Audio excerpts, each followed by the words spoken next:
If you want these horror stories to continue, please subscribe now and don't forget to like. The well stood in the middle of a dry field, yet it was always wet. No rain ever touched it, no bucket was ever lowered, but the stones around it were permanently damp. People didn't avoid it out of fear. They avoided it because after looking inside, they forgot small things, names, faces, directions home. Ethan noticed it first, not the well, but the forgetting. A man stood beside him and greeted him by name. Ethan smiled politely, then froze. He had known that man for years, yet his name was gone, completely erased, like it never existed. The village doctor dismissed it as stress. The priest refused to come near the field. Old maps showed something disturbing. The well was not drawn, ever. Roads changed, houses moved, but the well was always missing, as if it refused to be recorded. One afternoon, a child stared into the well for too long. When his mother pulled him back, he screamed, not in fear, but confusion. He didn't recognize her.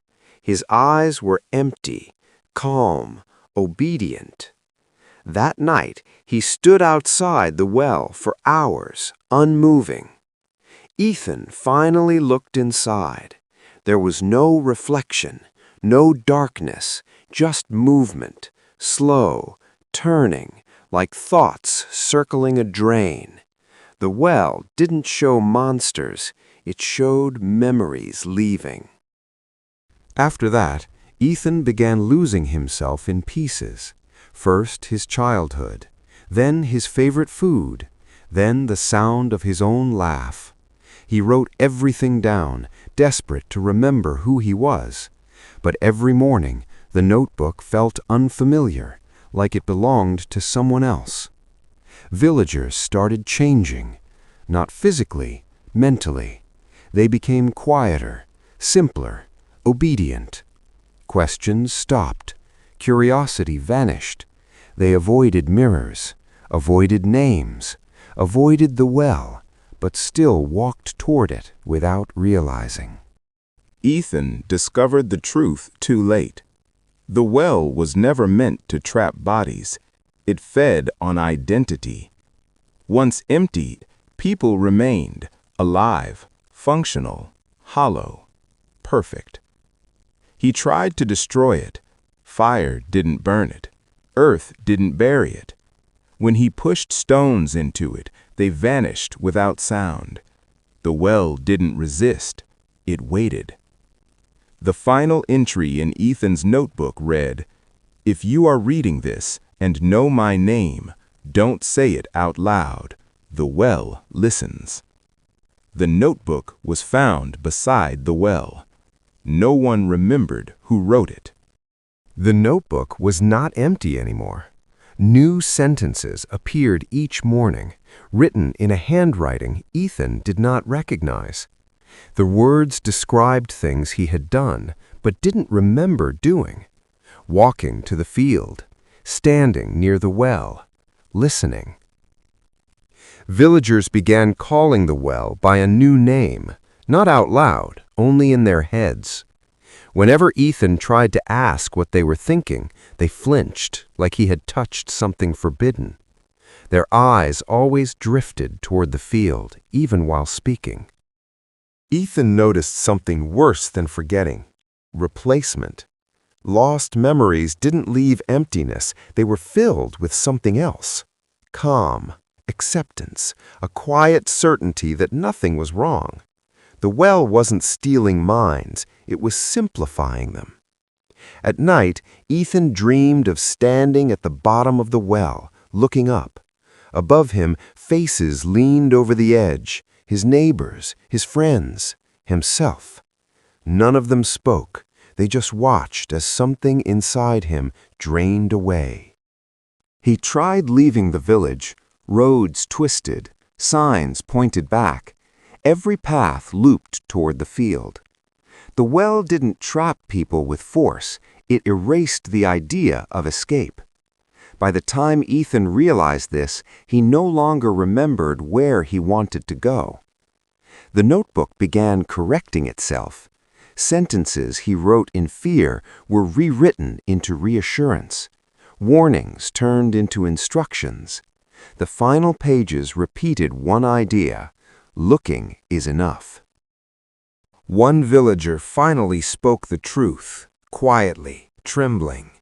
The well had existed before the village, before the field. People didn't build near it.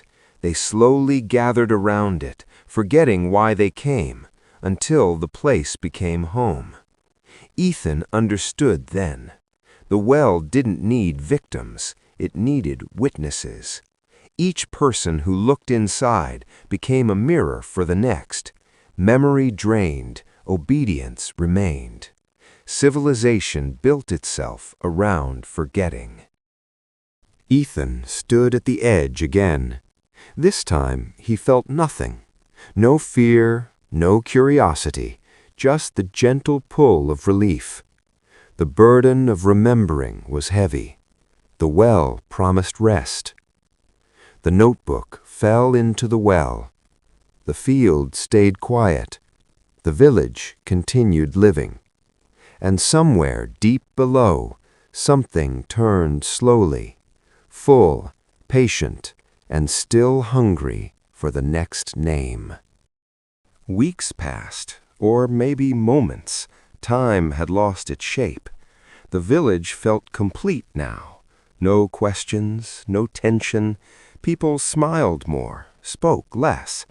Children stopped asking where the well came from. They already knew, without knowing why. Sometimes at dusk, villagers gathered near the field without planning it.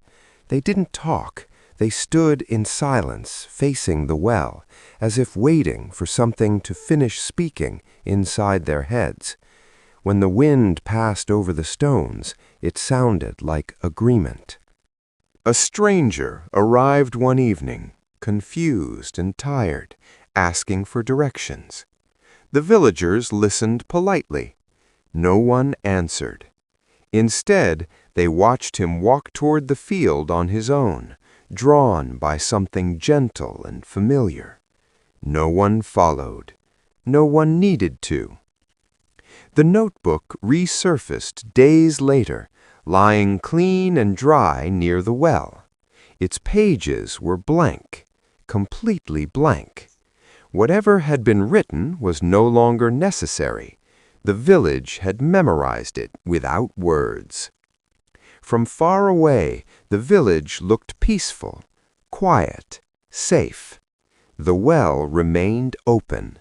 And somewhere beyond the road that no longer led out, another traveler began to forget why they were walking toward it. The end.